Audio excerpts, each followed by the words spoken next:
kali saya sampaikan bahwa kepindahan ibu kota negara ke Nusantara adalah bukan sekedar memindah gedung kementerian, bukan itu. Bukan juga hanya pindah istana presiden, bukan itu. Bukan juga memindahkan gedung wakil presiden ke Nusantara, juga bukan itu. Bukan itu, bukan fisiknya yang ingin kita pindahkan, tetapi yang ingin kita bangun adalah budaya kerja baru, mindset baru, dan IKN sebagai basis ekonomi baru.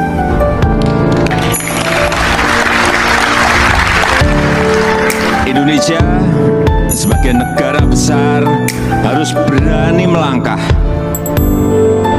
harus berani memiliki agenda besar, berani punya agenda besar. Dan ini untuk kemajuan negara kita, untuk kemajuan bangsa. Dan jika kita tidak berani transformasi dari sekarang sampai kapanpun, kita akan sulit jadi negara maju. Dan untuk keberlanjutan IKN Nusantara, ini juga sudah sering saya sampaikan, Bapak Ibu, sekali lagi, tidak perlu ragu, tidak perlu bimbang. Karena apa? Payung hukumnya itu sudah jelas. Payung hukumnya sudah jelas, yaitu Undang-Undang Nomor 3 Tahun 2022. Dan itu, ini juga kita harus tahu semuanya, itu sudah disetujui 93% dari fraksi-fraksi yang ada di DPR. Loh, kurang apa lagi? Kalau ada yang masih belum yakin, kurang apa lagi? Nanti sampaikan, ya, kurang apa lagi? Jadi sekali lagi, sudah tidak perlu lagi untuk dipertanyakan. Ini ada Ketua MPR ada di sini, Pak Bambang Susatyo juga. Kembali lagi, kita ingin menghadirkan pembangunan yang Indonesia sentris, bukan Jawa sentris. Karena Indonesia ini bukan hanya Pulau Jawa. Indonesia ini memiliki 17.000 pulau, 514 kabupaten dan kota, 34 provinsi yang terbentang dari Sabang sampai Merauke, dari Miangas sampai Pulau Rote. Dan ada tapinya, tapi saat ini 58% dari PDB ekonomi kita, dari ekonomi kita terpusat di Pulau Jawa, 58%. Kemudian populasi 56% atau sekitar 149 juta penduduk kita ada di Pulau Jawa, bermukim di Pulau Jawa. Betapa Pulau Jawa ini sangat terbebani dengan jumlah yang sangat besar itu. Itulah kenapa sering saya sampaikan, Indonesia perlu keadilan ekonomi. Sekali lagi, ada 17.000 pulau, bukan hanya satu pulau. Perlu kesetaraan pembangunan, perlu pemerataan pembangunan. Ini yang ingin kita hadirkan, yaitu dengan membangun ibu kota Nusantara.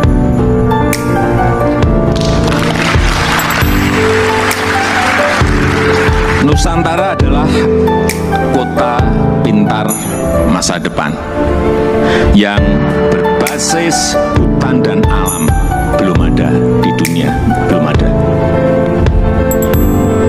Tolong dicarikan, belum ada. Ini yang membedakan, ini yang nanti menjadi diferensiasi ibu kota kita dengan 70% areanya nanti adalah area hijau. Lahan yang digunakan untuk membangun IKN ini awalnya adalah hutan produksi. Jangan ada yang keliru bahwa ini hutan alam, bukan. Hutan produksi. Monokultur, artinya di situ hanya ada satu jenis pohon. Dan saya tahu betul pohonnya itu apa. Pohon eukaliptus yang dipakai untuk lot. Dan ditebang setiap 6-7 tahun. Jangan ada nanti isu merusak hutan. Itu hutan produksi yang setiap 6 tahun, 7 tahun ya ditebang. Ini yang kita ingin kembalikan, justru nantinya ingin kembali jadi hutan heterogen dengan pohon asli dan endemik dari Kalimantan, sehingga kita harapkan nanti menjadi hutan hujan tropis lagi, tropical rainforest lagi di Kalimantan.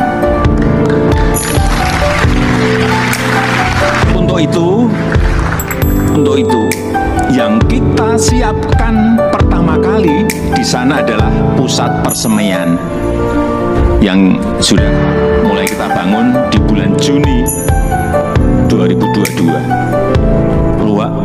Luas lahan persemaian ada kurang lebih 16 hektar dengan embung 7 hektar. Kita harapkan selesai nanti di awal tahun 2022, yang kapasitas bibitnya setiap tahun bisa menghasilkan kira-kira 15 juta bibit per tahun.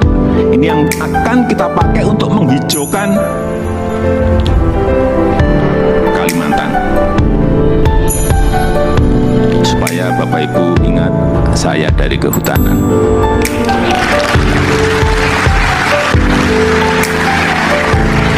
Saya waktu menerangkan di persemaian di Kalimantan dari A sampai Z, ini pohon apa, ini pohon apa, ini pohon saya apa, semua. Dan 80% sumber energinya adalah berasal dari renewable energy. Mobil di sana nanti harus mobil listrik.